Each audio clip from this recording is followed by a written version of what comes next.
Max টেবিলের উপরে একজোড়া জুতা দেখতে পায়। জুতা জোড়া হাতে নিয়ে এদিক সেদিক তাকিয়ে ম্যাক্স নিজের জুতা খুলে ওই জুতাগুলো পায়ে পরে নেয়। তারপর আয়নাতে ম্যাক্স নিজেকে দেখে ভীষণ অবাক হয়ে যায়। কিভাবে জুতোগুলো পরার পরে তার চেহারা পরিবর্তন হয়ে গেছে, সে নিজের চোখে নিজেকে বিশ্বাস করতে পারছিল না। তাই ম্যাক্স ভয়ে তাড়াতাড়ি জুতাগুলো খুলে নেয়। এখন আবার তার আগের চেহারায় সে ফিরে পায়। ম্যাক্সের মাথায় একটি দুষ্ট বুদ্ধি আসে। সে তার স্টোর থেকে অন্য আরেকজনের জুতা বের করে নিয়ে আসে এবং চেয়ারে বসে ওই জুতো জোড়া পরা মাত্রই তার চেহারা একজন বৃদ্ধ মানুষের মতো হয়ে যায়। তারপর ম্যাক্স তার জাদুর জুতা সেলাইয়ের মেশিন দিয়ে আরেক জোড়া জুতা তৈরি করে। আবার এই জুতা জোড়া পরার পরে তার চেহারা বিলিয়নিয়ার ডেভিডের মতো হয়ে যায়। এখন আবার আরেক জোড়া জুতা তৈরি করে ওইগুলো পরে দেখে তার চেহারা এখন দুষ্টু ছাপড়িদের মতো হয়ে যায়। এটা খুবই হাস্যকর ব্যাপার। আবার যখন ম্যাক্স জোড়া জুতা পরিবর্তন করে তখন তার চেহারা একজন মৃত মানুষের মতো হয়ে যায়। আর আয়নাতে নিজেকে দেখে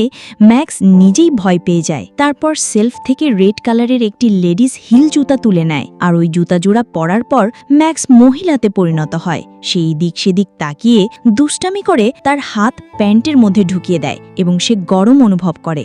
ম্যাক্স মূলত মানুষদের জুতার রিপেয়ার করে এবং নতুন জুতা তৈরি করার কারিগর। ম্যাক্সের কাছে এভাবে অনেক মানুষ আছে তাদের পায়ের মাপে জুতার তৈরি করে দেওয়ার জন্য। তারপর থেকে ম্যাক্স অন্য মানুষের জুতা পরে তাদের চেহারায় বাইরে ঘুরে বেড়াতো।